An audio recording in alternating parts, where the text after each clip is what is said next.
which led me to currently. But there's ways that you can make money on top of your money over time. And so when you're like, let's say when it comes to, say you're in debt, right? Mm-hmm. And one of the things I figured out in 2015 was something called velocity banking, and it helped me get out of debt faster than, it basically, velocity banking helped me quickly, faster than, it's basically Dave Ramsey's method on steroids. Because you basically are using a line of credit with your bank to pay off your bills in chunks. To consolidate your credit cards. Without using a consolidation. Without using a loan. One of those programs, you're doing it yourself.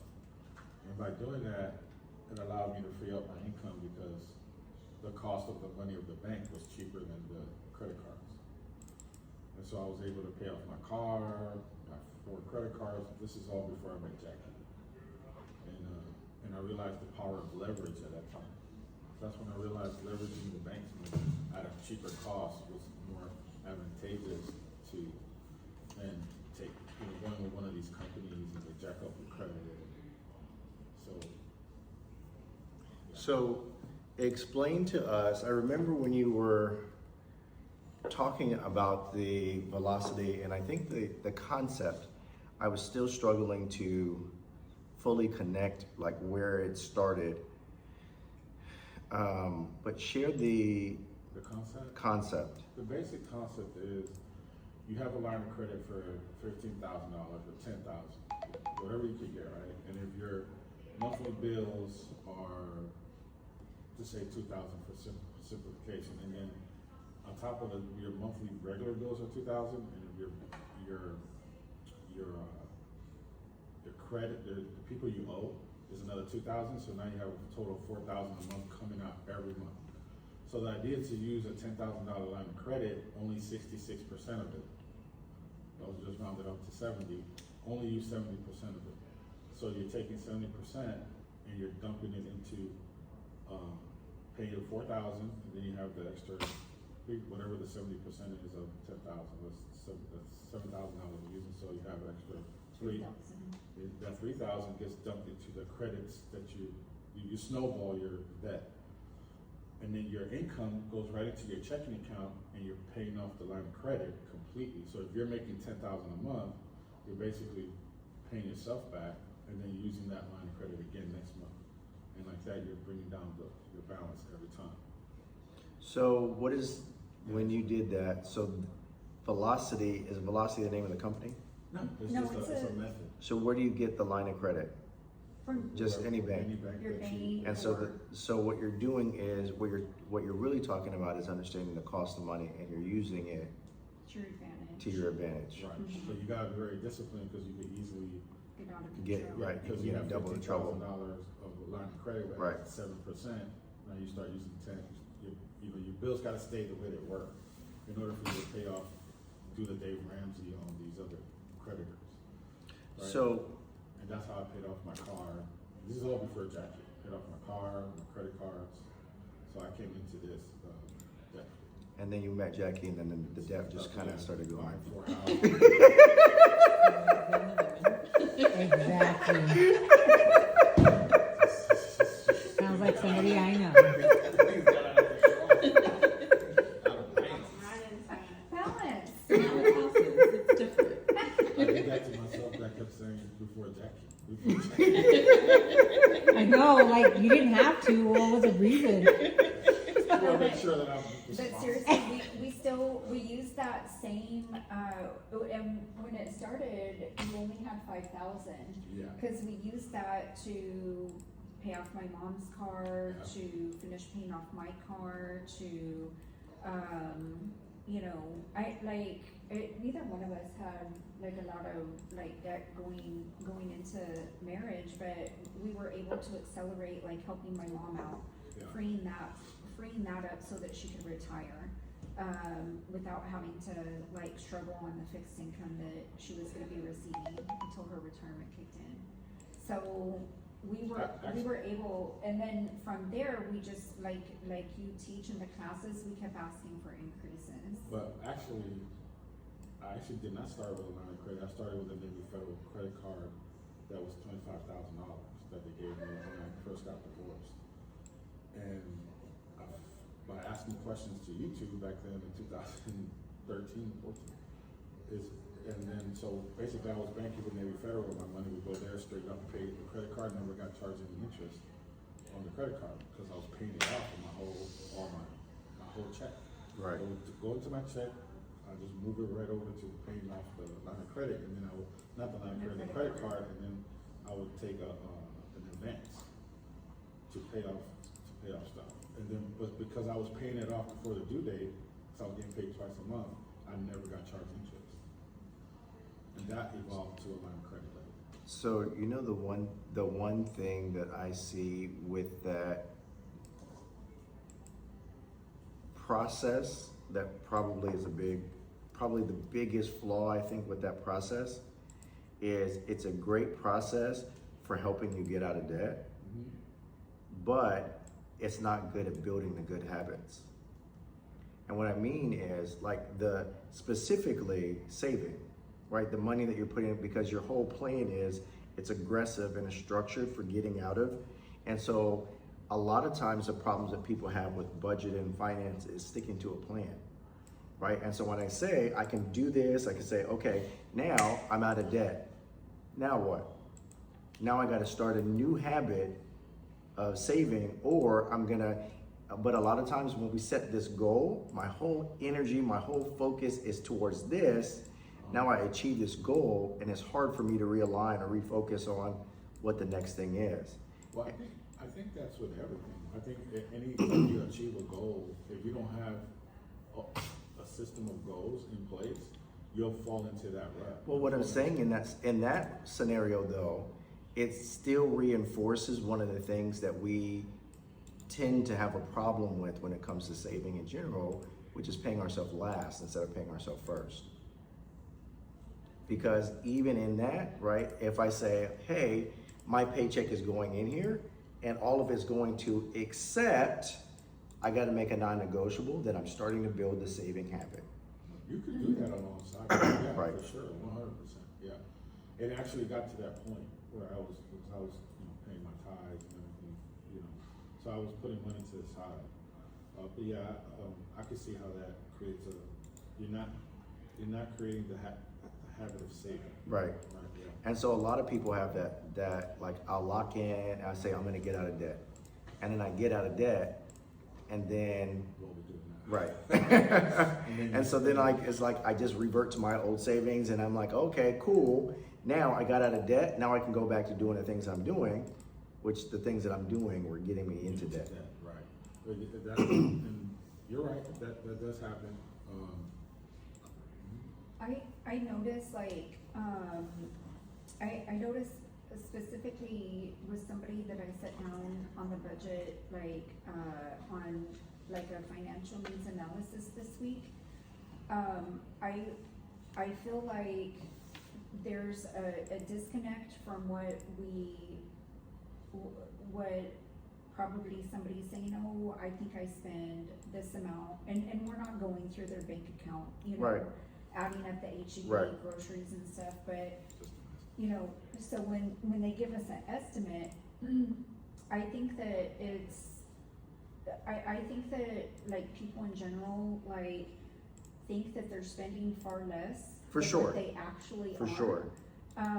Because I personally can't imagine like a family of 5, surviving right now on $400 a month in groceries, or Right. $450, and that you're Right. you're going out to eat, and you tell me you're eating you and the family go out to eat every Sunday, and you're only spending $500 a month.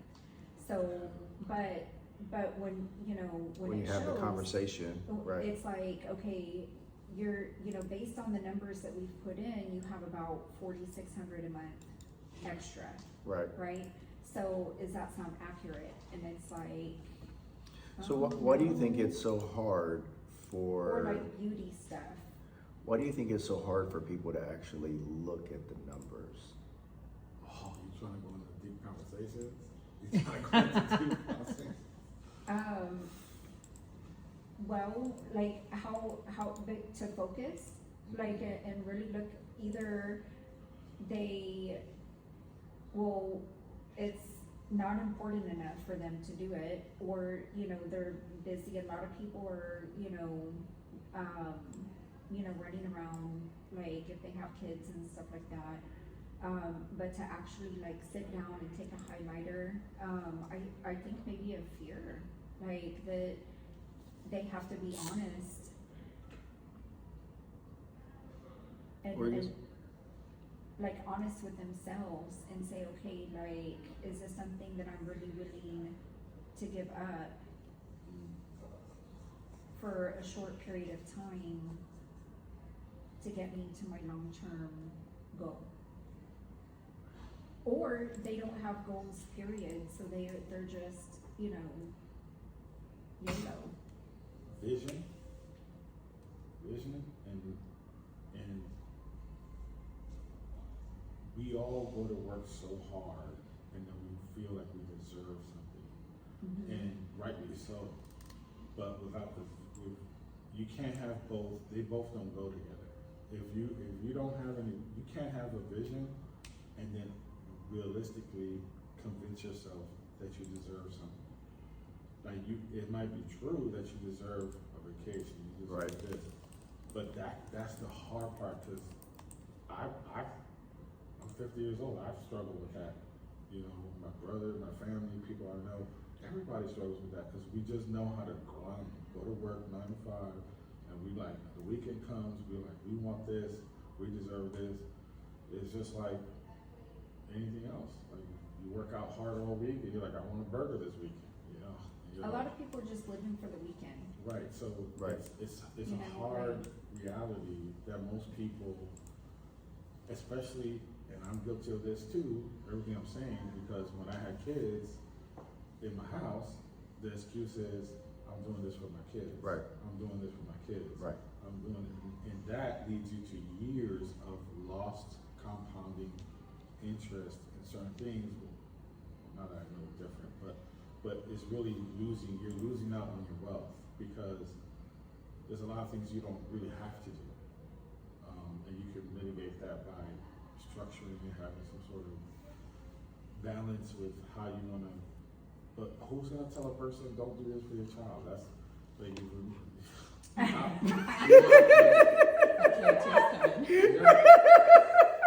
it's tough, you know what I mean? No, it is. It's a tough, it's a That's It tough all is. thing. that- You that's tough- But- all it is, and it's so- right.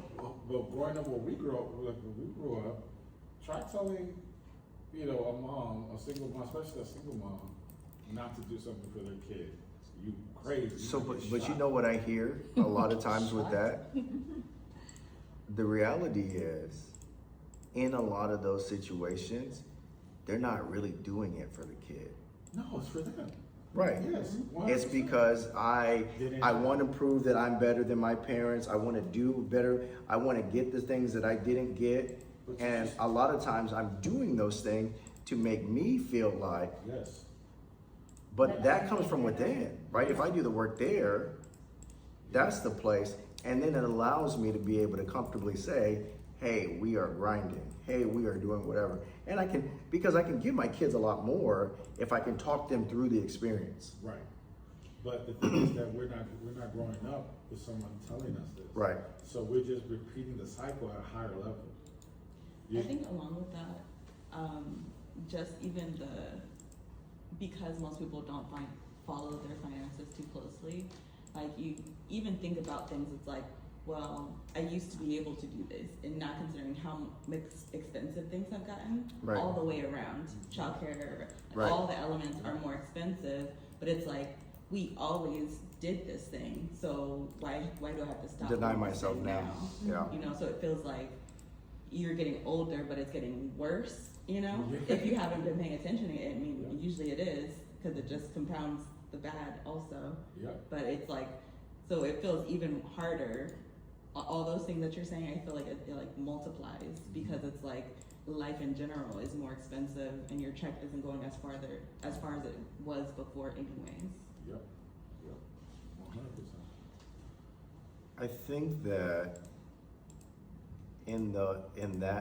I think that also goes back to there's something where when we stop look or whenever we last look, right? That's the reason why I say, oh, my bill is $500 a month at the grocery store. Mm-hmm. No, it's not. You stopped looking a long time ago. Yeah.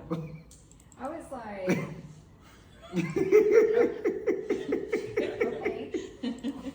I'm thinking, And I think that part is extreme. That's one of the things that's hard because if I'm spending whatever I'm spending at the grocery store, right? It costs what it costs.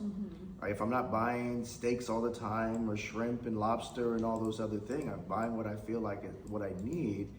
I don't feel a need to go back and audit that because I'm making good choices there, and I think that's a lot of times that can be the disconnect because just because there's not something wrong with whatever, I'm not doing anything bad, doesn't mean it can't be better. And I think those kind of areas they're just hard to go back and look at. Now, the question that I want to ask is, knowing what you know now, how would you have that conversation with your former self? If you were trying to convince yourself of that, how would you have that? How would you speak to that person that says, I need to take care of, I want to do these things for my kids. I want to To be honest, I would probably tell myself, you need to grow a pair and have a conversation with your wife. Like, hard, like, not me. hard.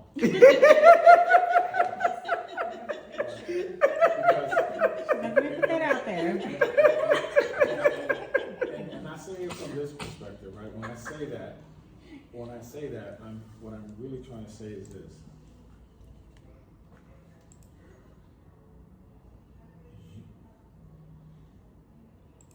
Your house is gonna go how the man is rolling. And when you're in, I'm not trying to go too deep. I just wanna say, my relationship it was suck. So for multiple reasons. So there was a lot of guilt involved, so guilt could cause you to not have the conversation and just let things just go because you have this guilt situation going on. If I would have told myself, remove the guilt. You don't have to live like that, and put your foot down on this, and this is what we're gonna do. That's the conversation I'm probably having with myself. Because I don't want to go left, but guilt caused me to For sure. not have certain conversations, Right. or have the conversation and give up. Because the person starts crying or whatever. So, I have to say for myself, like if I were talking to my younger self, I'm not sure. Being a single mom for so many years, I'm trying to think back if there was a time frame that I would have listened, that I would have been able to really like focus, lock in, and listen. Just because there were so many things like happening all at once, and you know, life was messy as a single mom for me. So I'm trying to like really think, and it's sometimes people have to be in a mindset where they can see the vision, and you can talk to them about, hey, what do you want your future to look like?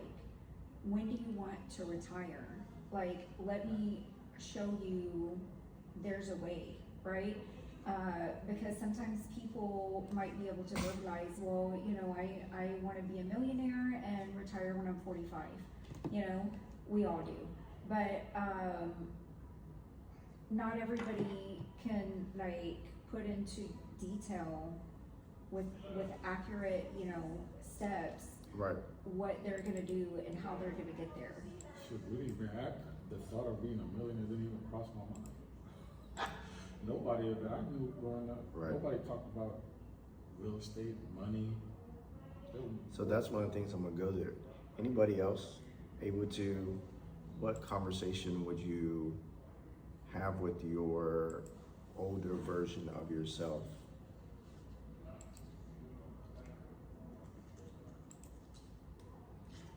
I think it's hard. I think what you were talking about is how I have always felt like in the past.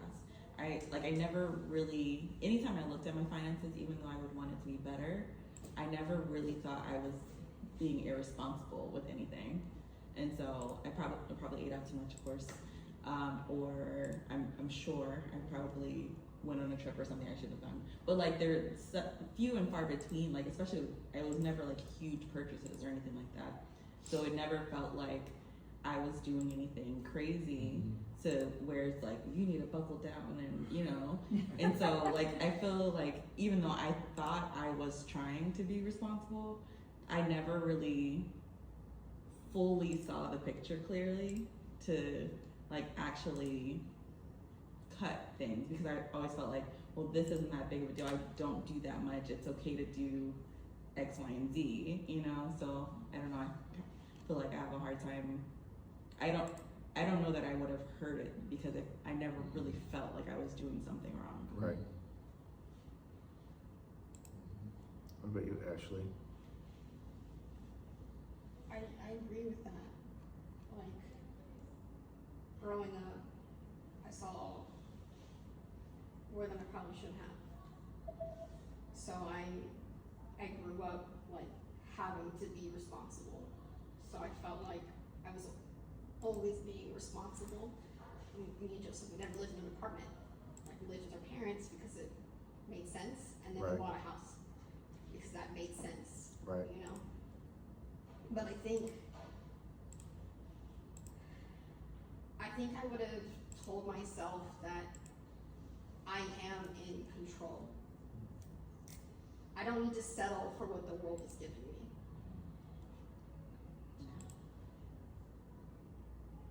That part. Yeah, that's a big one. Sylvia?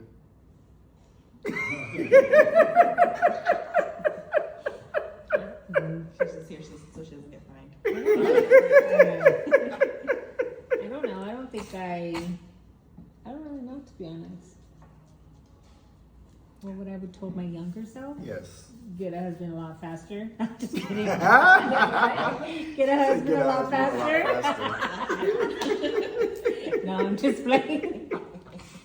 I don't know. I don't know, to be honest. So my follow-up question is, What about you? what changed that for you? What would I tell myself? I think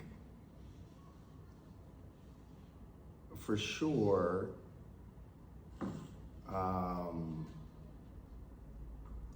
getting clear on what, like, I don't think that I didn't have the vision that was that big, this big for myself like I do now.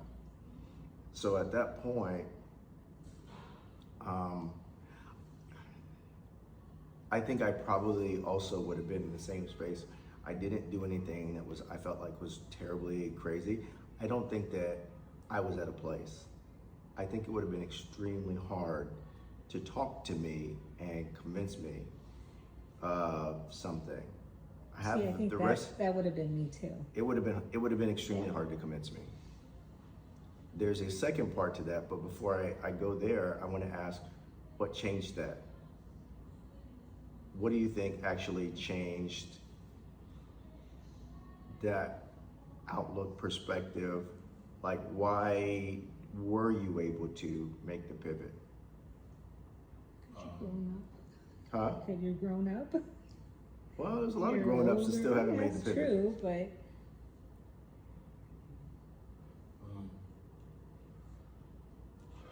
Rock bottom makes you look at life when you're at the bottom of life and you're going, what am I do? Right? But you start asking questions, and I think one of the keys of life is asking the right questions and then looking for the answers, and then you gotta find them and then execute. But how did you frame that question again? So we had the conversation about what would you tell your older version of yourself, but now I'm on the path, I'm on the journey, I am trying to be more intentional, I am trying to look at these things. What did that for you? for me, it was preparing myself for a future wife. So that was my only goal. And then I had a standard. And my standard was, I knew what I wanted, and I made that very clear in my head what I was looking for, and I was not gonna accept anything other than that, and I'd rather be by myself than to do anything else.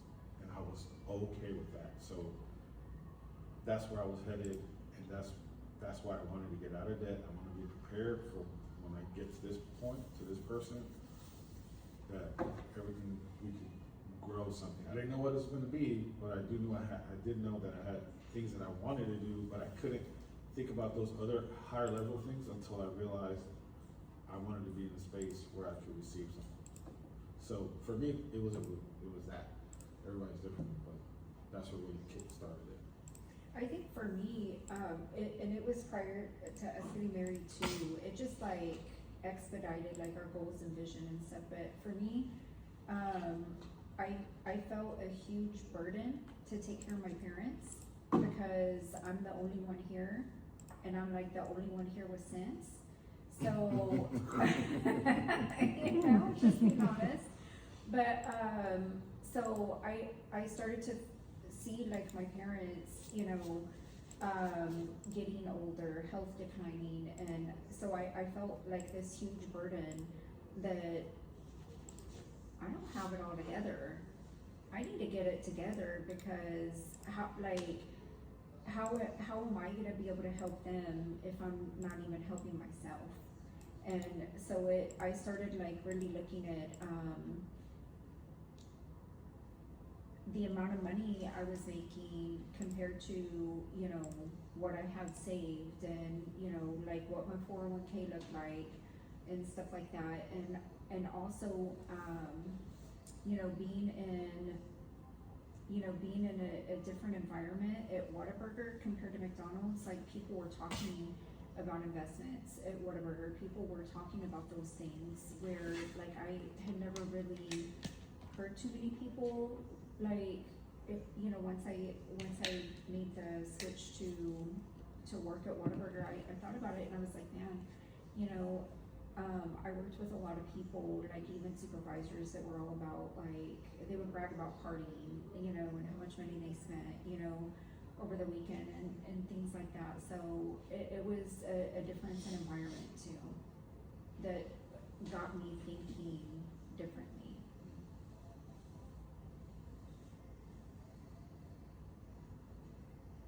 Others? Mine would be having another person around because I didn't know any different. So having somebody around to be able to start asking the questions of why, how come we're not doing this, how come we're not doing that, and then also like that's what he wants. You know, I obviously want to make sure that he gets what he wants. So yeah.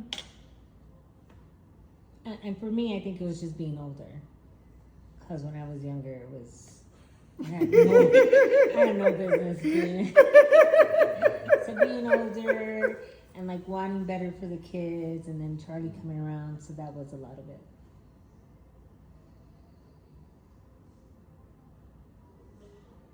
I think for me, it's just getting to the realization that like no one else is going to do it. Like it's just never going to change if you like, because it's not like I wasn't checking all the time, but it's like every time I was like, okay, let's like look into it. It always had the exact same feeling. Like it doesn't matter if I made more money. It doesn't matter if I saved more money. It doesn't matter if because I didn't know. It was just like all these pieces of spaghetti on the wall. That's what it felt like. Just stuff was everywhere. And it's just like, you know, at some point it was just like, just if you don't do it, who's going to do it? You know, like I have to do something about it, you know.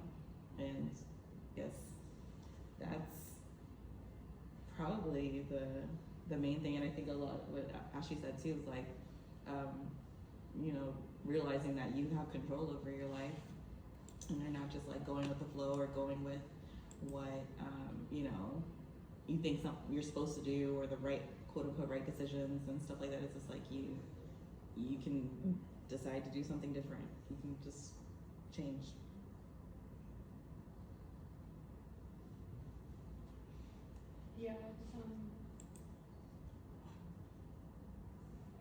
come into your life for reasons, right? So, you don't know what you don't know. I never would have known anything about velocity. Never had anybody in my life to tell me anything about that at all, Right. right? Like, you don't know what you don't know. I think what changed for me is specific people came into my life and showed me what was possible, right? Like, in school, they teach you to go and research for specific things. They prompt you, right? But who's prompting you after school, Mm. right? Mm-hmm. If you're not prompting yourself, then you're never going to grow, right? So having specific people come into my life and show me the good and the bad really made the difference for me. It showed me what was possible, showed me who I needed to get the fuck out of my life. No, cut off.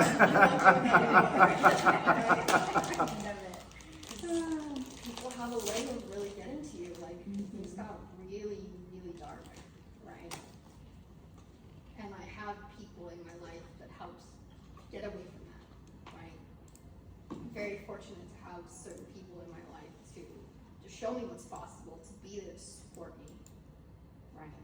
And now, I have the time to breathe and really dream about what it is that I want. I think for me, I think the rest of my answer is also when I started to recognize what was possible.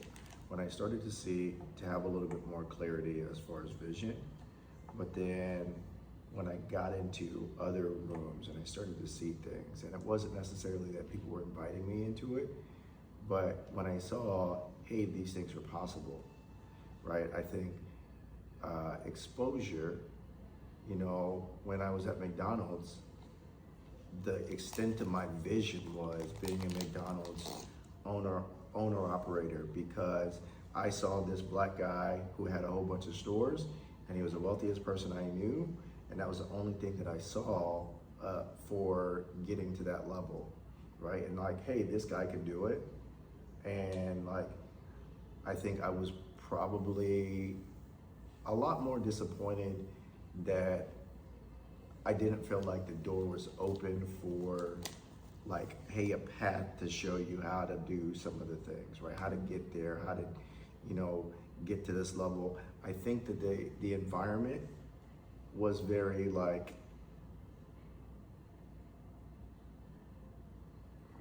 besides toxic, the environment was very much, it wasn't coming from a place of like, we can all be better, we can all do well. I remember there was one of the years that I got the Outstanding Award. I came to the office, and I got the Outstanding Award, but I was struggling personally. And I came to the office and saw a brand new 750 Beamer. Oh man, that thing was pretty. He's sitting up there, and I said, man, that's nice. And he said, yeah, I did good this year. And I'm like, I did good for you this year also. And I'm, right? But I think that still understanding and recognizing and having exposure to a lot of these things. And so the rest of it, what would I say to my older self? I don't think that I would have been able to have the conversation with it. Somebody would have just had to spotlight it, right? I would have just had to been close enough, and I could see the motion, and I would have got interest. And part of the reason why I have that, I'm asking those specific questions, is because I know it's significantly easier when we have community, when we're trying to, I want to go and do these things, and I want my people to go too. And the reality is, they may be where we were. At some points, I may be able to have the conversation, and I may not be able to beat that. Like, quite a few of us in here said, I didn't see anything was wrong. You're not going to convince me of anything. And so imagine how frustrating if we did have people around us that were trying to show us light, right? It would be extremely frustrating for those people because we were closed-minded. And so I just want to say that specifically because I know that it's natural to say, I want the people around you to be doing the same thing. And understanding we were there before, everybody at their time and place, and it's, hey, I'm gonna share information with you, I'm gonna invite you to the stuff. But I also know, right, there was no convincing me when I was at that point. I understand there may not be convincing you physically. I gotta keep doing what I need to do. I gotta keep taking care of mine. Hopefully, you'll see that I'm still doing some of these things, and then you'll say, hey, I gotta make some adjustments on your own when you're ready, right? I keep opening, extending opportunities, having conversation, but when you're ready, right, hopefully I get hot enough to where you can see, hey, there's probably a reason why I can make some changes. I can make some of these modifications. But the other side of that is, almost everybody in here said it was about either somebody else who was pouring out or setting myself up for somebody else, right? Which means, as antisocial as we want to be sometimes, we need to be in the community of people who are like-minded, right? And so sometimes that might be the play. You may not be able to talk to your older person, your older version of yourself, but you may be able to say, hey, just come hang out with us. I got 4 younger versions of myself. No, for real. It's hard talking to them. Yeah, but one of them, None of them listened. and I think that one of them probably changed things for the other ones, whether they Well, yeah. acknowledge it or not. Yeah, for sure. Got them thinking.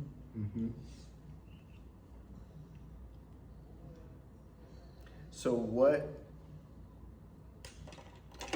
so you said at the beginning of this, I didn't get the third thing you said. You said being real with yourself, making more money. What was the third thing you said?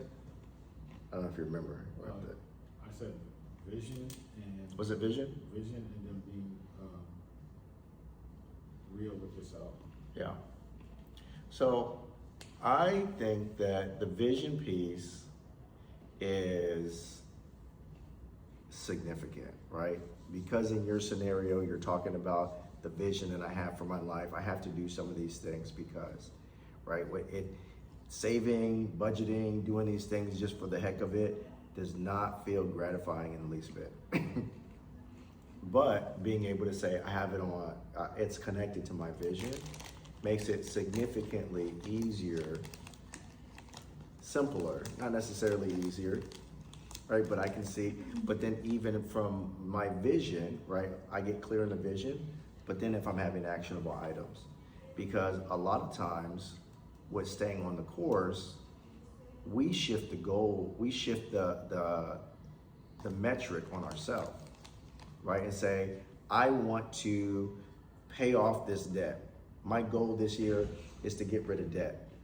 I make all these sacrifices, I get rid of debt. At the end of the year, I'm like, I have no money. This year sucked, right? I switched the metric. And so sometimes that in itself will feel like no progress. It won't work for everybody.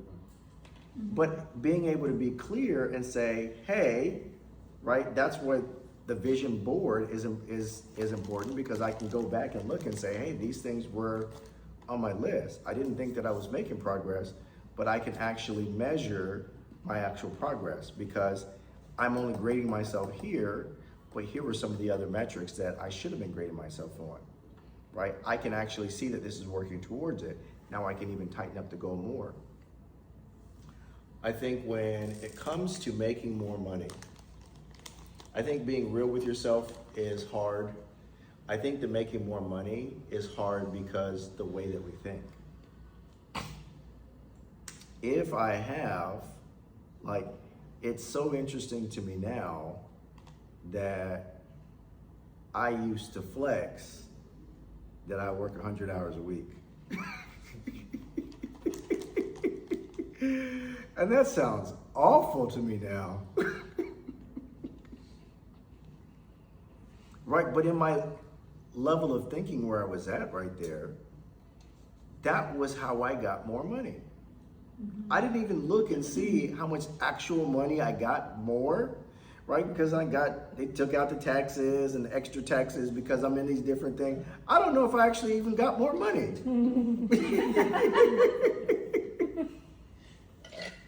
Right, but it felt like the thing that I could control. I think when it comes to making more money, I think the hard part is we look at things the way that we have been looking at things, right? When I look at the only way that I can make more money is if my boss gives me more money. I don't look at if I become more valuable to my boss sometimes, right? And say, hey, because I look at this chain of they can't give me more money because this other person's ahead of me and this other thing is, right? And I'm looking straight up this way, but sometimes, excuse me, sometimes when I shine where I'm at and I'm really maximizing my opportunities, somebody over here can say, oh, I need you, and pull you out, right?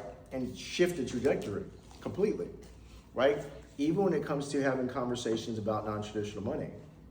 I know that for a lot of people, the whole conversation of real estate investing is, it's hard to break out of the way that I've been looking at it. This is how you buy real estate. This is how rich people buy real estate. This is how normal people buy real estate. And even though somebody says, hey, all these other things, right? All these other different ways you can do things. If it's just hard for me to see it, I can't visualize it myself. I want to say something about that because, you're talking about, some of the mindset and the shifts, right? And we're, all conditioned, from a young age, how to think about money. You either have, an abundance mindset or a poverty mindset. And so those things are instilled in us from a very young age. So we repeat the patterns that we're taught. And sometimes whenever we have new ideas shared with us or a better way of doing things, it's hard for us to accept and receive and learn and change that for ourselves and for our future kids because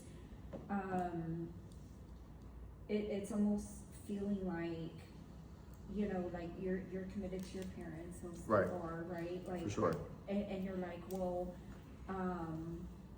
they were wrong, they were wrong. And as parents, I could speak for a single parent, telling my kids we're broke, we don't have money for that. It was always poverty, poverty, poverty, poverty, poverty. And I think whenever we change the language behind it, because we have a goal and because we have a clear vision, it's not just to pay off debt, but here's where I'm headed. You can start to change the language behind that. We're choosing not to spend money on that instead of I'm broke. Right. Or no, instead of going to the movies every weekend, we're choosing to save money for a vacation. So that just doesn't, we're not going to allow that into our budget. Has a better, connotation, especially when you're teaching kids and stuff like that, instead of we're broke.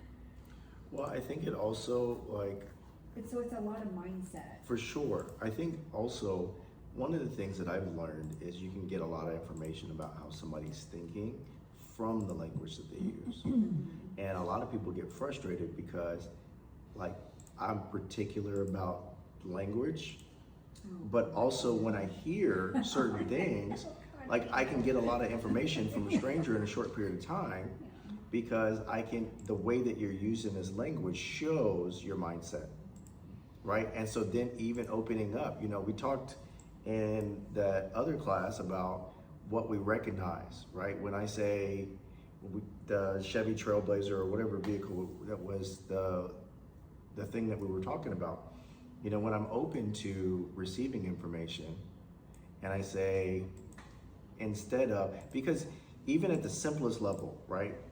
A minor conversation when people say, do you know anybody who does whatever? Do you know anybody who fixes taxes? Like a lot of times our go-to answer is no. Like, oh no, I don't know anybody unless I just had a conversation with somebody recently. If somebody's fresh in my mind, somebody's like my best friend, right? If do you know somebody? Whereas who do you know just changes like the response rate, right? And just having that conversation. And so just if it's something as simple as that, it's the same general question, but just a minor adjustment like that can change the outcome of the results.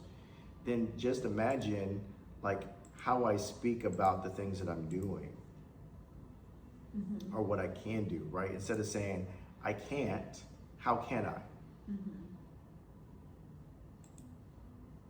I think that part, again, is one of those things that I'm recognizing that if somebody's not ready, they're not ready.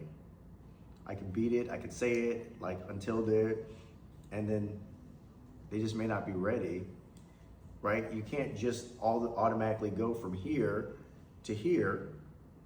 Like there's so many mindset shifts to get to this place, right? And so I think with being patient with people as they are in their place, but also really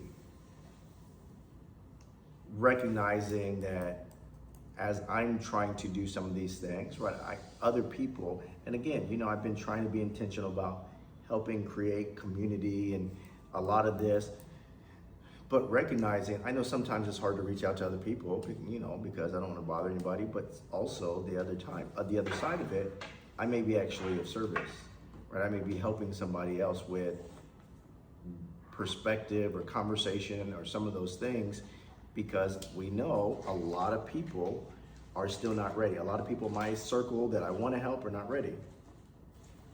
I got to be able to, because a lot of times when I wanted to go to the next level, I talk myself out of it.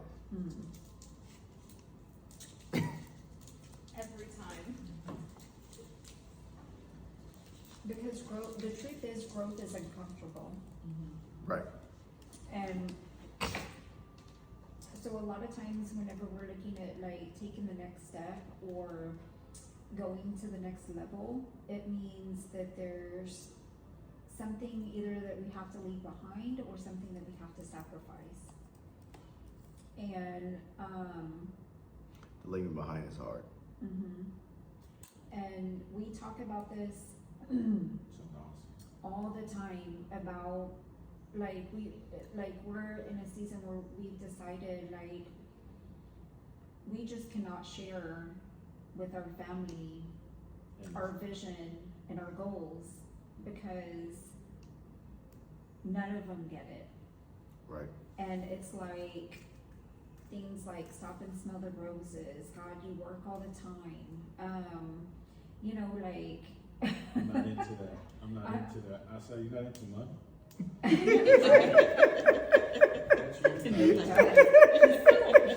just so like I almost lost it, man.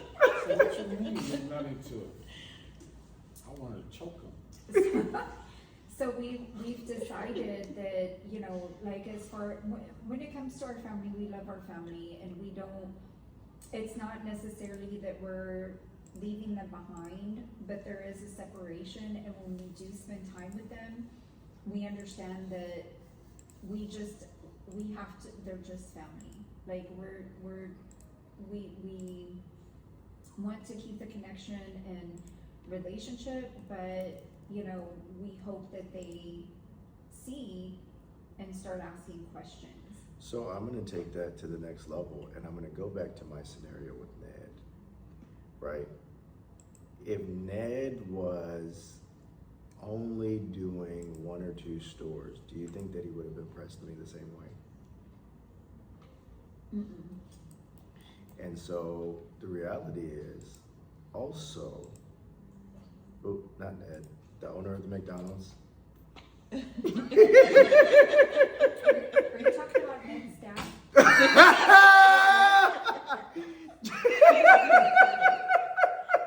He didn't even put it on camera.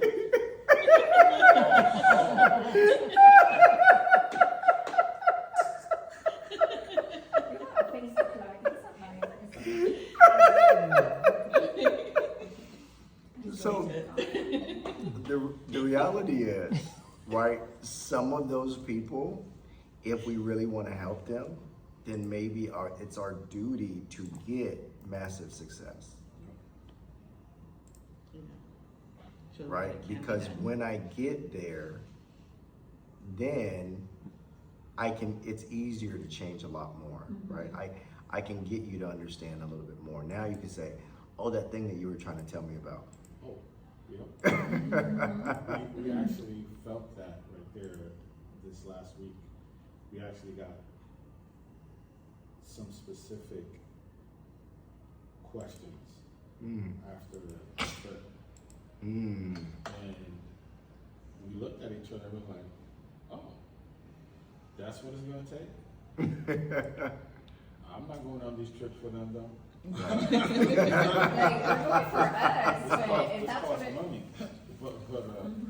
But I realize what you're saying is, they see you grinding 100 hours a week or Right. whatever, and never have time for anything else. Right, And what happens is they go, well, where's the fruit?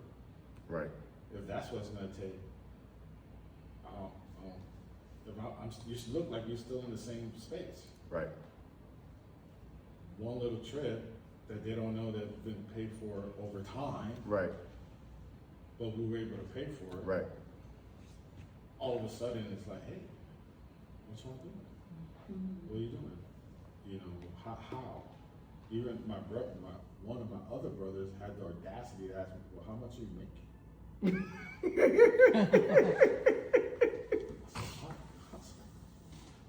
So Jackie, it's wild. Oh, nobody's asking me any questions until we come back from the trip. It's the craziest thing. Right. So with the conversation of making more money, I'm going to talk to the W-2 people first. Because I know that we get locked into, like, I'm only subject to whatever. If my conversation is making more money, how can I make more money?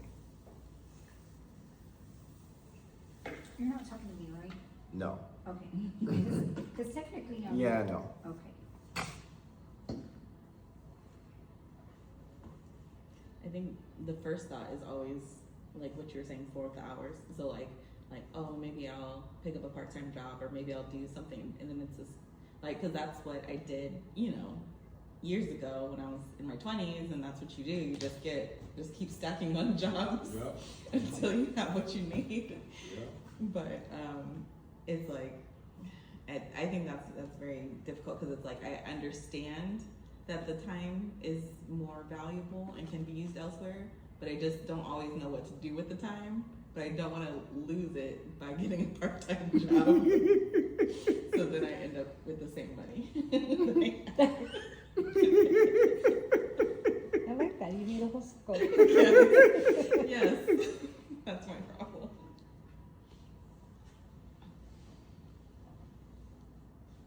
Depending on the job that you have, you said it's linear, so I guess linear.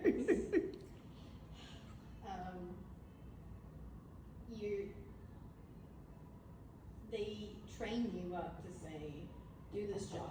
You do well, we'll give you merit increases, or they don't, right? And whatever excuse they have, you're just doing your job. You're not meeting or exceeding whatever, right? Then your next option is to get promoted within that same job, right?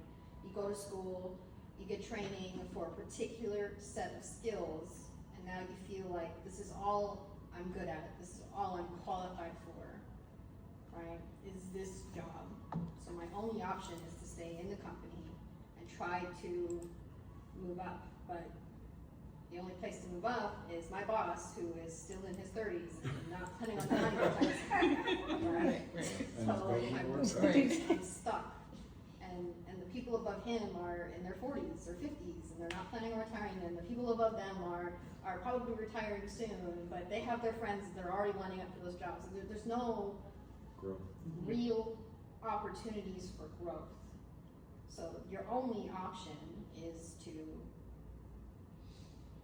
get a different certification, get a different education, and jump into another W-2 pool that may or may not pay you more money, depending on what you go for, who may or may not even be hiring anymore, whose job positions that were there yesterday are suddenly, oh, sorry, it was contingent on funding, we're no longer hiring for this position, right? Even within internally, right, positions that they said were opening up are no longer available because of whatever's going on in the world, right? I feel like the only real way to make more money in today's world is entrepreneurship. Like, you have to start your own business. So I'm gonna push back a little bit. So you mentioned getting certifications, right? You also mentioned that in your space, like the common conversation is like from this place to that place to this place, like, are they gonna still have work? Could you make yourself so valuable you are indispensable? Yes, How would you do that? by dedicating my life to the company. I give you an easier answer. You don't have to dedicate your life to the company. You just make your boss's job easier. But is that gonna get more pay? Maybe, right? Well, maybe, Because you're talking about specifically how to increase your income, right? right. So if I make my boss's job easier, what am I doing? Increasing your value. I'm increasing my value, but how am I making my boss's job easier? Taking some of the workload off of them. And when I'm taking that workload, what am I doing? Creating more hours for yourself. I may be creating more hours, but I'm also creating more skill. I have now become, as I'm doing this, right, I now have the ability to do a lot more. And I'm learning the job in a safe place, right? I'm doing a lot of the things to take on those responsibility. I'm learning how to do this, how to do this, how to do this. And let me tell you, if anybody has the opportunity to, or they have the pleasure of letting people go, the displeasure of letting people go, I can tell you who is going to be the last person on that list. The person that when I let them go, I get my work back. Right? And so that gives you one of the conversations you have with stability, right? That gives you an opportunity to learn more about some of these things. But now if I'm more valuable, right, I can also create my space. I'm intentional there, that if I go to a different space, one of these other places, number one, I may have a reputation. But number two, I probably can know, especially if I have a reputation, I can probably negotiate for more money. But the other thing is, your linear path, right, that this person is in their 30s and they're never going anywhere, they could die tomorrow. And if they die tomorrow and you're not in the position, somebody else got the position. I think that this is probably one of the hardest things for our, like this culture now, because people are saying, do the least that you can. They don't pay you enough, do the least that you can, right? And do the least that you can makes it easy to be replaced by AI.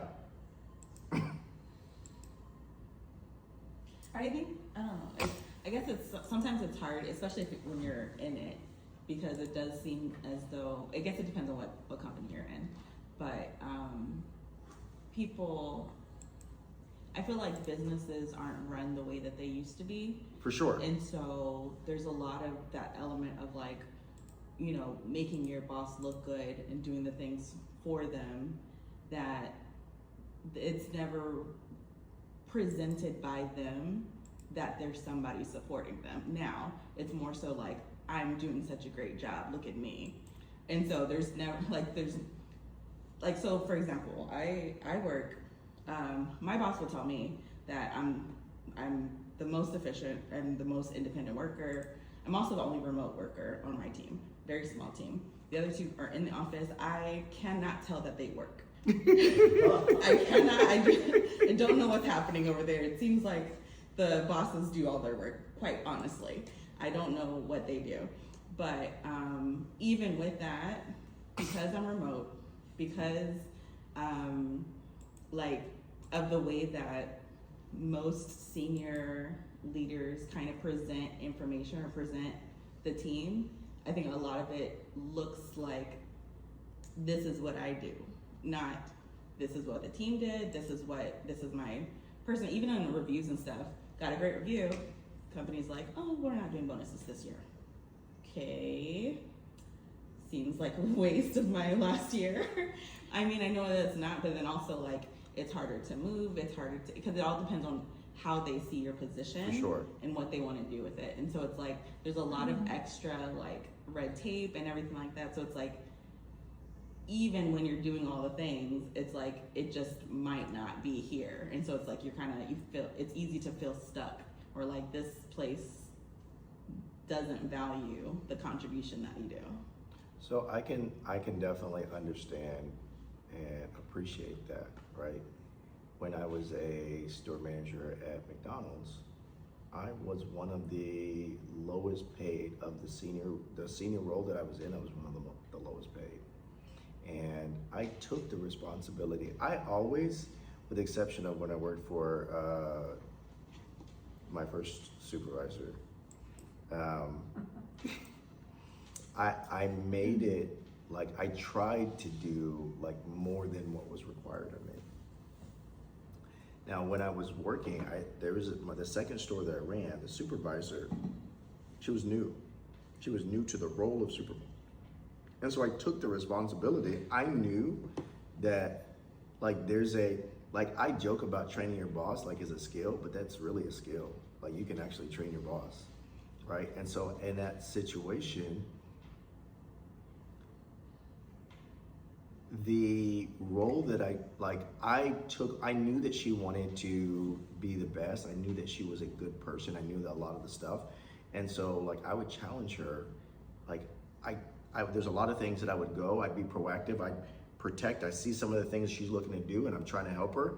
But I also, like, I would tease her. Like, I would go all the stuff where when she'd say something like we knew all the flaws of the supervisors. And so I'd kind of like direct her by calling her out by the flaw of whatever the supervisor is when she's doing the thing. Right? And then this was the same thing she said to me. She would go to meetings, I help her prepare for whatever it was, and she would say to me, you can't get, like, I know that you're not getting the recognition, but like, I know that you're helping me and you're doing a lot of these things, right? And I didn't. Like, and so there's some things that I learned after the fact, right? In the process of the whole thing, I also learned that I never learned how to advocate for myself. I just thought, hey, I just do a good job and it's whatever, right? I learned through a few different ways when I worked for Liz, and I'm like, I'm carrying this store, and I got a bad review, and I'm like, I didn't get a bad review, I got a good review, and I'm like, I'm outstanding. Kick rocks, I'm outstanding. Right. But then when I looked at but this is the thing. When I looked at the review, so that took your outstanding from outstanding no, to good. this is what it was. What I was thinking was, here, there were some things that I was not doing that I said it's not a big deal, but the store said it is a big deal. Or for the review said it is a big deal, right? There's some of these things that I'm just like, I'm not gonna do that. I'm gonna do this, right? But I did get to a place that had I understood and utilized different when I was working with that supervisor, I got to the place because I made her job easier, I could have had a lot more flexibility to do other things, like to make more, to do some of those things. But I never learned how to advocate for myself in the company. And this company was very much, if closed mouths do not get fed. So if you don't know how to come over here, and whether it's with tears, whether it's strong persuasion, whether it's threatening to, like, whatever it is, like, nothing is happening unless you know how to open up your mouth. I recognize that because I had a friend leave and come back, and they knew that we were close friends, and I helped her negotiate her salary, knowing she wasn't better than me, but she's now making $10,000 more than I am. They knew we were friends. They told her not to tell me. I'm like, I'm helping you negotiate. When I ended up leaving, they said, oh, well, we were gonna pay you this amount, but you know, you were having this issue with your supervisor. Well, you gotta pay me this amount. I might not have so many problems with my supervisor.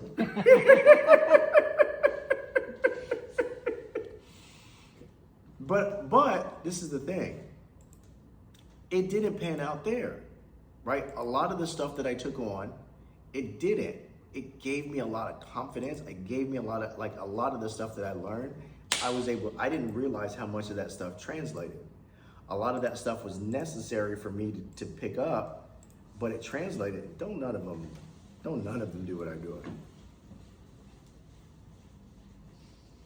And so, but in that space, a lot of times it's, again, we look at the natural progression, and it's hard to say, like, when I have a 30-year-old manager who is not planning to go anywhere, it's hard to see why I should be here, because like it's not leading me anywhere. I'd say do it anyways. Because there's a lot, just in my experience, there's just been a lot of things that never, right? Okay, but also being very disciplined, intentional. My time at work, hey, there's nowhere else for me to do with that. How do I make more money?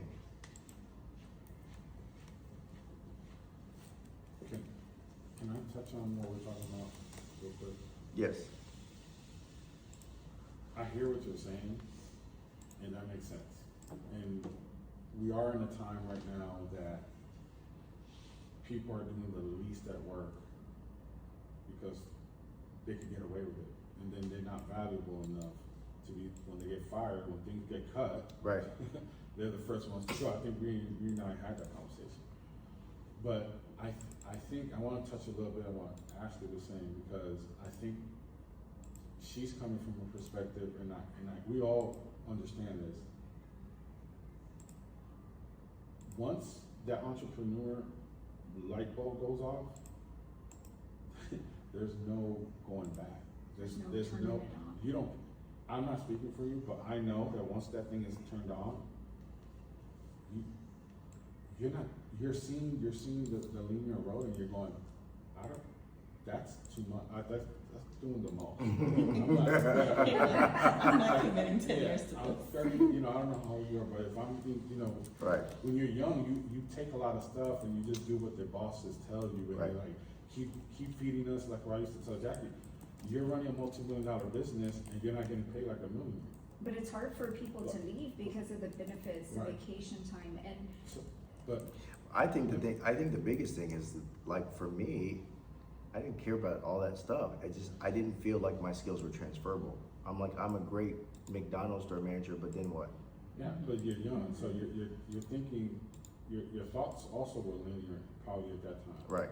So when she's saying, I understand entrepreneurship is the way, she's 100% correct. The idea is how can I be excellent at work from the time I'm there, and what I think what you're saying is I need to do something else. I don't know what that is, but the energy I was gonna put here to make myself invaluable, I'm not gonna do that. I'm gonna put the energy into this other thing. Well, this is the reason why I didn't go, like, I'm not 1,000% on board with that train of thinking.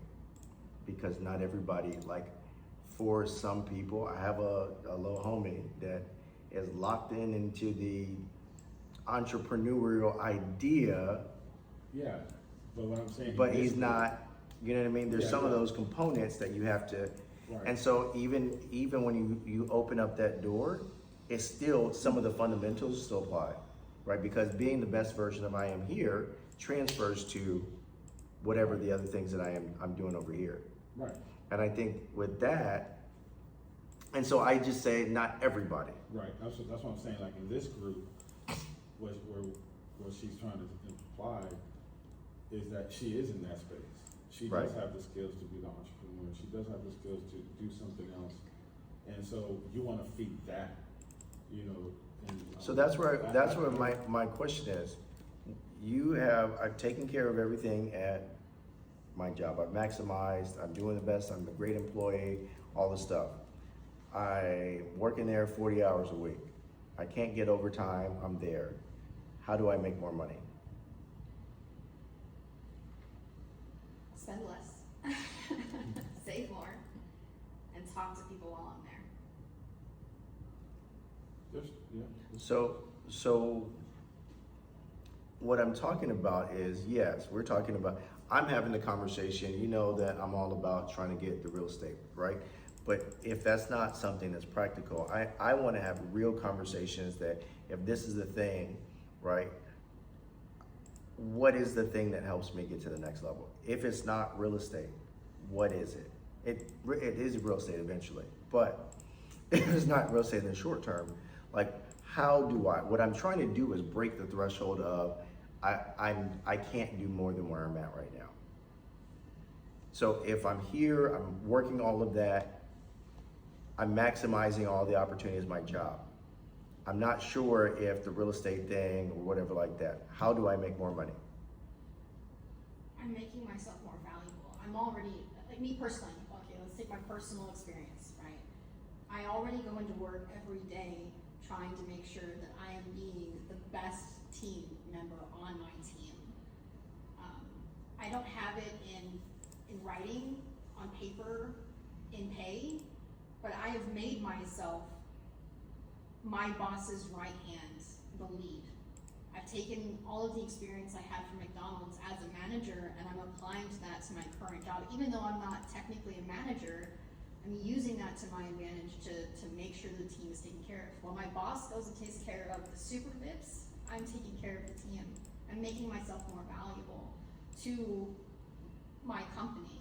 I know that the second my boss decides that he's done and he wants to move on, that position's mine. Because I'm absolutely gonna go for it, right?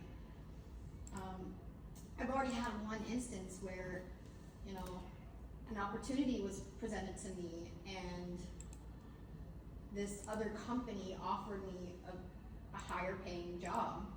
And I took that to my current job and said, hey, I like it here, I don't wanna leave, but I can't turn this down. And they matched it. So that's another thing that you can do. You can leverage your value to somebody else to bring yourself to value at your current company. But I'm not stopping there, right? I know that right now, the company's not really going anywhere, right? I could see what happened today happening every day for the next 10 years, and I could still Right. be here in the same position. I could absolutely see that. Right. So I'm looking at trying to find what other teams are doing, people that I work with, right? And how I can make myself more valuable to them. Because I know right now we're kind of changing, can't go into it too much, but let's just say we're going from iPhones to Androids or vice versa, either way, right? And there's a special software that you need to be able to do that, right? I'm making sure that I'm learning the inside and out of that specialized software to make sure that if they decide that they need help on the engineering team, I'm there, I'm ready for it. I'm already getting invited into meetings and stuff that nobody else on my team is, because I'm showing higher leadership, higher customers that we're valuable, right? And I'm helping them and contributing to them. So I'm already making myself indispensable. And I know that while I may not be able to get more pay today, I know the second an opportunity is there, I'm gonna be ready to take it, right? So that's one way that I'm doing that. It's not just for my money now, it's for more money in the future, right? But I'm also talking to people, right? Like IT is a vast ocean of things, right? And while I haven't really seen anything that's quite as stable as where I am now, there is another place that has been equally stable that I've been looking at, and I've heard that come October, they're gonna be looking to hire more people, funding contingent, of course, that's gonna pay even more. And I'm already dropping seeds like, hey, you don't have this, you don't have somebody who knows mobile? I know mobile. I Right. love it. So I can make more money by making myself invaluable, by making myself more valuable than I already am. How you make more money today? Like, I see these goals that I have, I'm trying to do these things. I'm doing this stuff for the long term, but if I'm looking for a bump, I need this dopamine fix to feel like I'm on track for the right day. Create a journal. Find a That side felt hustle. really good.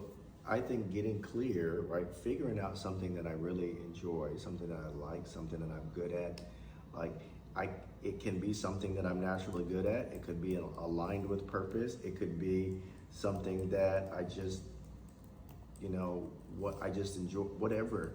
But I think getting clear, being consistent, and being intentional, right? I can say, if I'm working and maximizing opportunities right here for 4 hours a day, 4 hours a week of intentional focused time on whatever the thing is, will start to yield results, right? It'll start to create opportunities with being intentional, right? And so with 4 hours a week, 4 hours a day of intentional time, it's kind of on the same path to where, no, I'm not gonna be like, I can get instant gratification and going to go work at churches, right? As a side hustle or whatever like that. But then I gotta get 15-minute breaks. I was talking to somebody the other day and I'm like, man, I used to be such a terrible, 15 minutes. And like, it takes 5 minutes to get out of here. 5 minutes to come back. What is that 15-minute break? But most people's go-to is, I get another job. I say first thing is, it's easier to Maximize your time. it's easier first to look at like, hey, let me get a magnifying glass. This will probably, at my finances, this will probably make me way more money than just going to go get another hustle. Then once I've done that, right, I got a magnifying, I'm tight, here's this thing, here's a clarity, then saying, okay, now with the gap in the performance, this amount is easier to fill in, right? Now that I've gotten clarity, I need to make this much extra. I can get clear about what that looks like. I'm looking at this consistently. I want to save for a trip. I want to save for buying my next investment property. I want to lock into whatever. Now it gets significantly easier to say, okay, this other passion thing. Now it's hard, because the hardest part for real estate for me, as a more introverted person who has to talk to people to get work done, right? I remember one of the coaches here, they have this thing, the DISC personality profile, and he misdiagnosed my DISC personality profile. And so when he recognized what my DISC personality profile is and said that, hey, you're more introverted, more calculated, I don't understand the reason that you have the success that you have. That's not normal. And I'm like, And it made me go back and think, and I'm like, I have to. I'm doing these things because this goal that I have, these people that I want to serve, this person who I've taken the responsibility of, that said I got to make sure that I didn't have 6 months, and I got to make sure that I don't come back. Right? Everybody knows that story. You said nobody knows that I said story? not everybody knows Oh. the story. Y'all don't know the story? I- Oh, y'all don't know the story. I might have heard it. So, when we were working at Remax, Sylvia was helping me like part-time, super part-time. I'm like, yeah, one of these days, I'd love to be able to hire you full-time. And then she had mentioned it to her husband at some point. And she said, well, he better have 6 months of income saved up. And so then, actually it was in October. Mhm. She went in and she said, hey, I'm quitting. Are you gonna hire me, or do I have to go find a job somewhere? Hire me full time. And I said, duh. I don't have 6 months saved up. And I said, we're not listening to Charlie. I'm asking you, are you gonna hire me? That's dope. That's so dope. And I didn't have, and my intentions were not to quit. Like I really was gonna wait for a while, but shit made me mad, and I was like, you know what, I don't need this. So I just walked in and I was like, I'm quitting. And I didn't even give her, well, I tried to give her notice, she didn't want it. Well, you're a realtor? You were a realtor? No, I worked the front desk. Oh, okay. Yeah, So you be like, I was just done with it I'm already. done. And so I went to him and I'm like, well, you gonna hire me or do I need to go look for a job? Cause I gotta figure something out. That's a cool story. So, and it was like Friday. I came on Monday. That's dope. Yeah, then it would have been awkward. No, I practically had to come to Keller Williams at that point. Well, no, he was already gonna leave. Yeah. Oh, So he had already told her he was leaving, and I was like, man, I'm tired of this lady, and he's leaving. I'm gonna leave too. that's dope. But I think being connected to that, and even that now, right? I think that understanding a lot of the people that I want to serve, how I want to make a difference, some of those things keep me more engaged with like making sure I'm going back and I'm doing that. I forgot why I brought that up. What were we talking about? How are you gonna make money today? Pretty much how you have to keep So- going because of me. Just putting it all on me, thanks. But I think definitely getting clear, right? That makes it easier to do the hard things.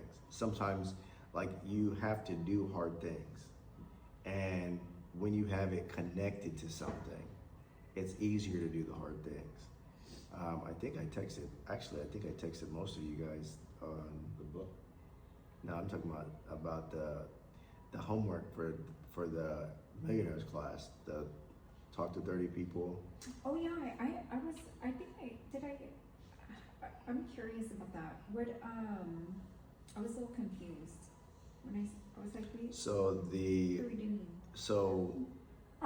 what we're doing is, a couple months ago I sent out the prospecting list, and I know nobody went through and crossed out the prospecting list and like in full detail. Last class I put a list to put 30 names, and it's 30 names in 30 days, so now you're less than less than 30 days. 10 days left. But to have, as an exercise, to say, I'm having 30 conversations with people specifically about real estate investing, just to see what it turns up. And I think the hard part is just having, like, I know that it's easy to get in your head and say, like, this is not, I don't know, these people don't have, the people I know, they don't have opportunities, they don't have whatever. But working the nerves out of that part of the process and just doing the work. I don't have an expectation. I'm just doing the work. I'm talking to 30 people about real estate investing, specifically that I'm looking to purchase real estate. Or who do you know? Here's some of the types of situations. Here's some of the things that my team has helped with, and like pretty much anything distress I've helped with. So you can create some of the different scenarios that are clear and specific, but being able to say, here are the things that we're looking for. If you know of anybody, I would like to be your first call. So I have a question on that, because a lot of because we're in the industry, and a lot of the people I know that I talk with, and you Yeah. too probably, are like Realtors. realtors, right? So, Yes, and would a better, no, do the work. no, I have a legit question, Right. and how to like framework that conversation. Okay. In hopes of getting properties, right? Like, hey, I have some clients that are looking for specifically for distressed properties. Do you know of any? Like, would that be a better way to framework that conversation? No. Than I'm looking, because. Why? Huh? Why? Because What's the limiting belief behind that? Because I am not interested in using just anybody as my realtor, and I don't wanna. But be, you're not saying, like, you're not I don't wanna be, bombarded with like a bunch of expectations, like, oh, Jackie's purchasing a property, but like, Shirley has With somebody property. else. so I'm gonna tell you, that's, I'm not sending her no more business. no, this is the thing. That's the Most thing. people have the perspective that investors are the different category. Most realtors are willing to share investors, right? I'll work with an investor who's working with 30 other realtors because hopefully they'll pick me, hopefully I'll send them something, hopefully. They're in a different category. That's a limiting belief. The way that most realtors look at investors, they don't claim, I'm opposite. I'm not gonna work with an investor who's working with other people. You're gonna work with me and I'm gonna do what I need to do, or you're gonna work with somebody else. Like, and I'm fine with it. But the industry standard with investors, because of the fact that they're coming and they got the cash and it's send me the deal if you want me to close with you. And the way that it works, they like to put the realtors on the hamster wheel. And most realtors, because it looks like I got a solid buyer, I'll dance whatever dance that you wanted me to dance. And so the other thing is people also recognize that a lot of investors choose not to have representation. So that conversation is really a skills conversation. It's an uncomfortable conversation, maybe, but it's really learning how to have the skill to navigate that. But I don't think that it necessarily changes things. It may also elevate you in some people's mind, because you're now not just like the other lenders. How many lenders have I talked to that say that they're investors? Probably only the bosses. Maybe not even in some Right. cases, yeah. So it may actually elevate you in their mind because, number one, I'm gonna stick to you. If I got a property that's distressed, I'm gonna think about you for it. But now also, you may not just be some bum lender like the rest of them. I'm not just a bum lender. You're not. I'm talking about you. Okay. Does that make sense? I think it's easier, for sure. Is it easier said than done? Yes. But I don't think that, from my understanding of how the industry views investor, how realtors view investors, how investors navigate, I don't think that it changes things. Because again, you're not saying that you want representation. I'm just saying I want distressed properties. Hey, because this is the thing, you're actually solving a problem. This is where you learn to flip. How many realtors out there have properties that they're sitting on that they can't sell, that the seller may take less, but they priced it here and they're waiting for somebody to throw a low ball offer? Oh, I can't advertise that to everybody. I see what you're saying. You're saying have the conversation as, we know an investor, do you have any properties? No, I'm saying I am the investor. I'm the You can say we have an investor, but then who's your realtor? Who's your investor working with? He's the realtor. I think that that's gonna say it's a cop out. It is a cop out. It is a cop out. Build a Well, If skill. I'm not in position to actually do the deal. I'm looking for actually- specific properties. I'm connecting, oh, I see. If it doesn't meet, I just want to look at it. If it doesn't meet my criteria, it doesn't meet my criteria.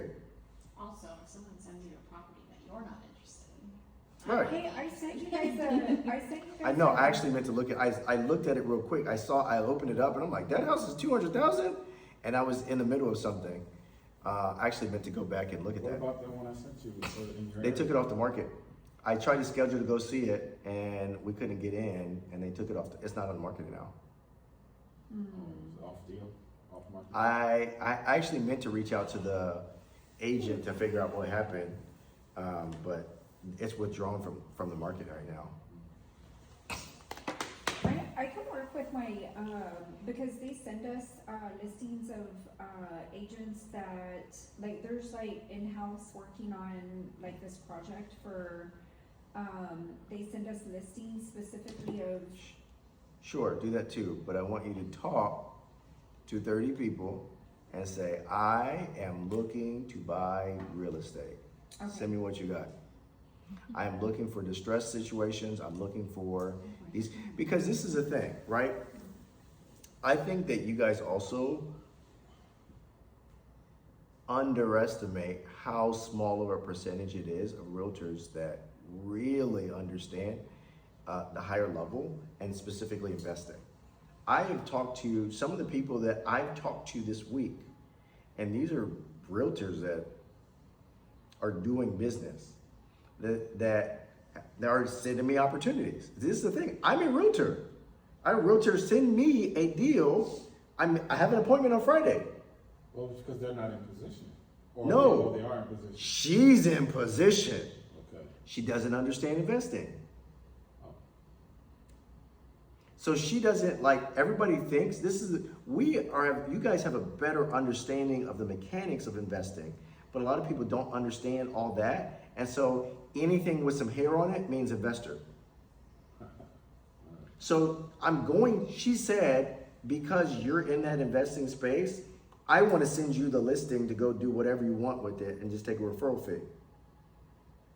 Now, if a realtor would send another realtor business, Why would it be? right, Nice. Okay. I'm glad we had this conversation. good talk. Good talk. Because I'm like, I talk to realtors all day.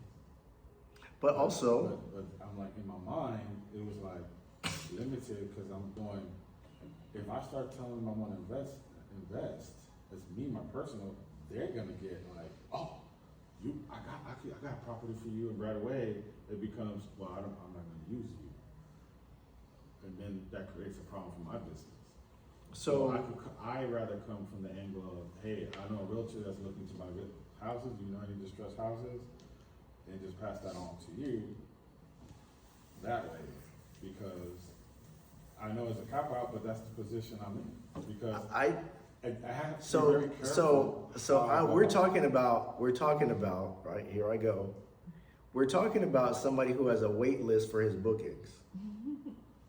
We're talking about somebody who has a wait list is saying he's worried that people are gonna. That's what we're saying, right? Yeah. The person with a wait list, that people can't schedule him because he's 2 weeks out, Sometimes is worried about losing. if somebody's gonna. You got space. The idea is not to create space. No, the idea actually is to create space. By getting rid of my realtor property. From my understanding, this is not something that you want to do forever. It's okay, I'm gonna call Yeah, that you're right. insurance. I'm gonna call that insurance business. Yeah, I don't want to I'm do gonna it. retire my husband. The money I'm making right now from that is fueling. I'm telling you, if you build a skill, number one, but number two, that most of the time, think about this. Most of the time, when we get into a new space, when we're presented with a new idea, a lot of the negative thoughts that we have are really ourselves. And when we Yeah. really get into that space, there's not a lot of people that are really actually having that conversation, right? When I was a new agent, I thought everybody's gonna think, I don't know what I'm doing. So anytime anybody said anything that was close to that, I said, oh, they're gonna know. I don't know what I'm doing. No, I'm not scared of that. They think I don't know what I'm saying. No, but I'm saying because that was in my line of thinking, Oh, yeah. that was where that was. In your situation, I'm telling you, I know for a fact that's a conversation that you can have with a lot of people that I know I've never talked to another inspector that said they were investing. Oh, they don't talk, no. I know inspectors that don't even have retirement. Right? But this is the thing. When you talk to, because you're looking at, again, we're talking about linear, there's some things that are just not linear. Yeah.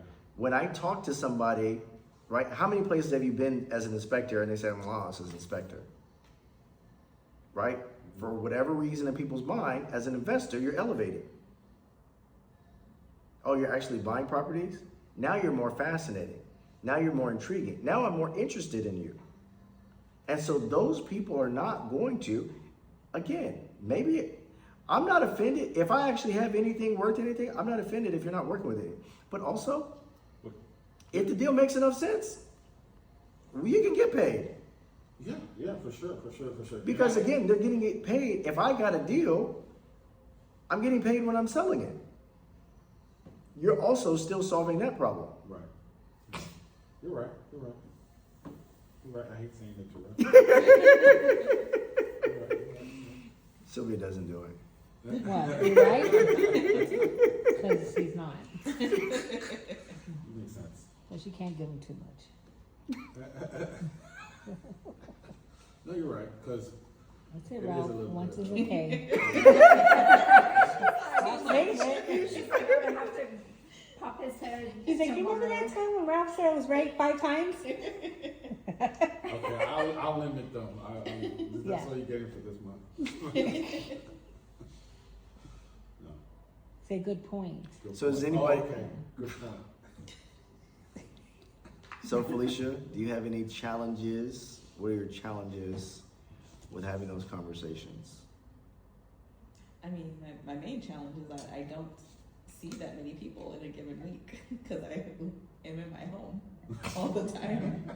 I work from home. I don't have coworkers or even a lot of the people I talk to are not here locally. So wait, I'm gonna stop you right there. I didn't say qualify them. I said have the conversation. Well, that's what I was doing at first, but then when you started saying asking people for deals, then I'm thinking, okay, then it needs to be. Do more those people that you local. know in other places know people here? Some of them. All of them, because you're here. Well, I don't have a deal to give them to give me. No, but the thing is, you're doing the work, right? I'm being intentional. I'm having a conversation. Again, we're not looking one-to-one. I'm having a conversation with you because I'm doing the work. I don't know who you know, but I want to make sure that if you know somebody, I can be in the presentation because my goal is to get in front of you and the people that you know. So if I'm just doing it and consistently just having the conversation, not qualifying them,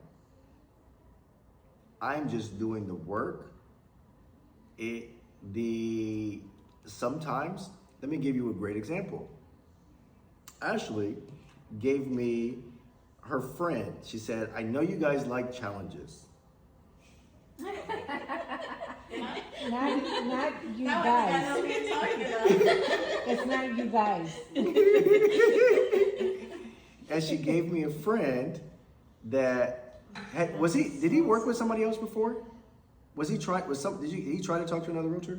If you're talking about who I Yes. think you're talking about, dude's a mess. I don't think he works with anybody.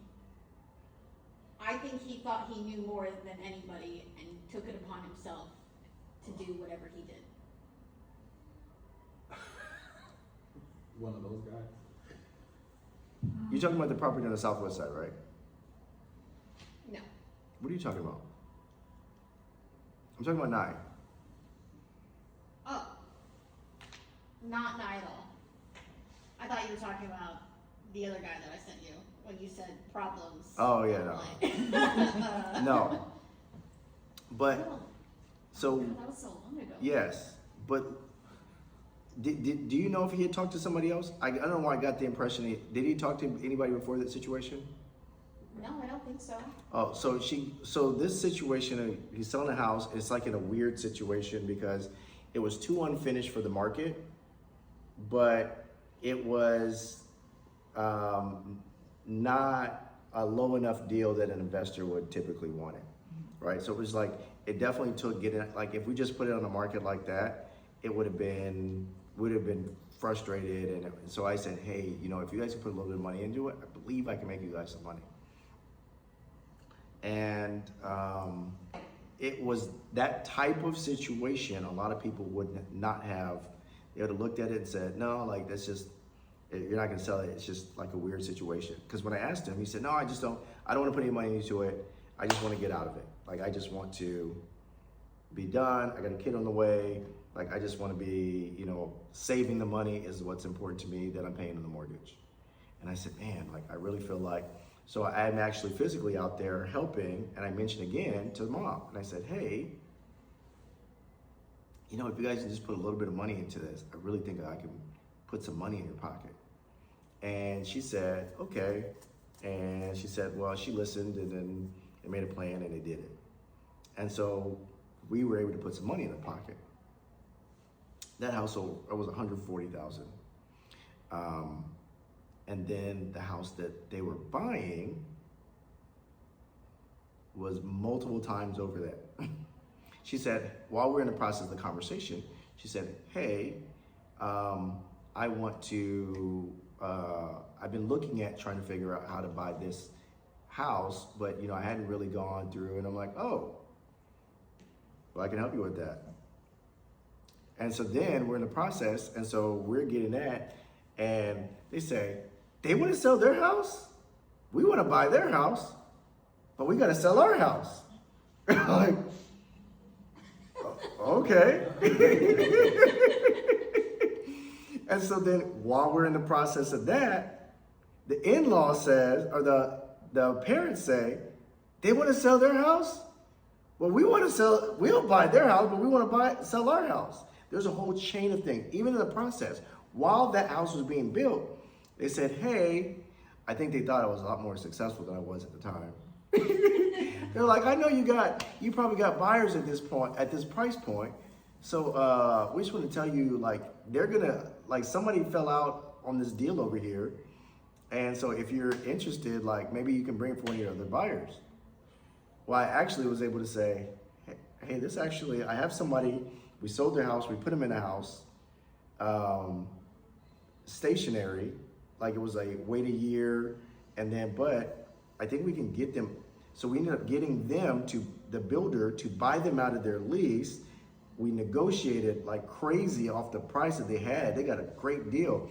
There's a whole chain of things that I would have never expected because I wasn't afraid to do that and navigate that conversation. Even at that, like I think if I wouldn't have like kind of pushed, because it was uncomfortable to say, like, I know it's putting money into a house that you don't want to be into, like, that doesn't sound like a great idea.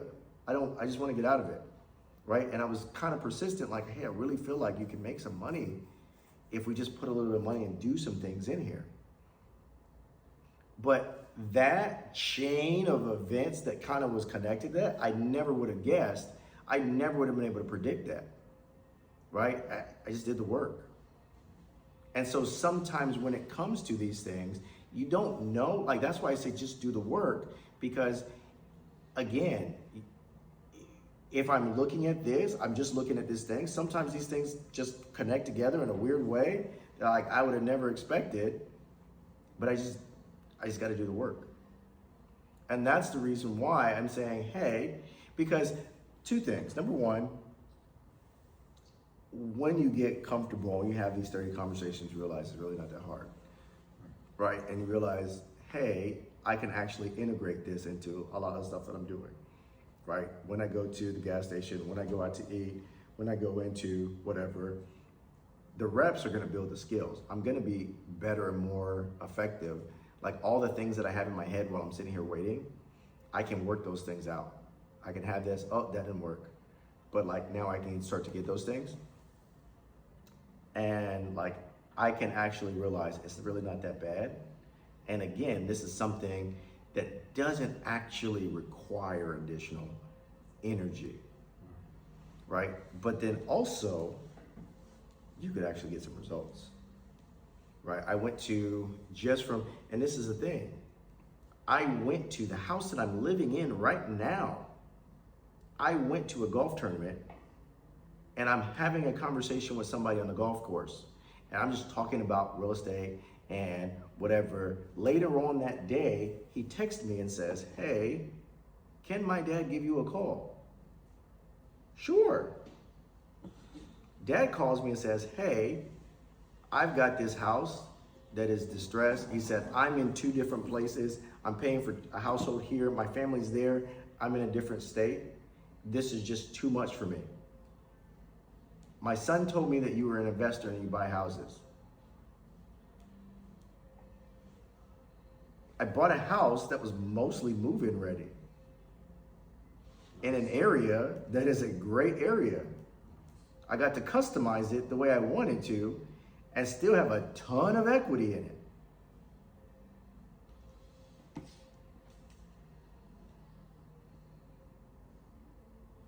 Would you like to do a DSC or cash out refinance in your next project? Just ask I can't do that on primary residence. No. We're recording. Just move to another property. There you go. What if I'm under contract to move to another property, but haven't moved in yet? What are you saying? Can you Stop do the it? tape.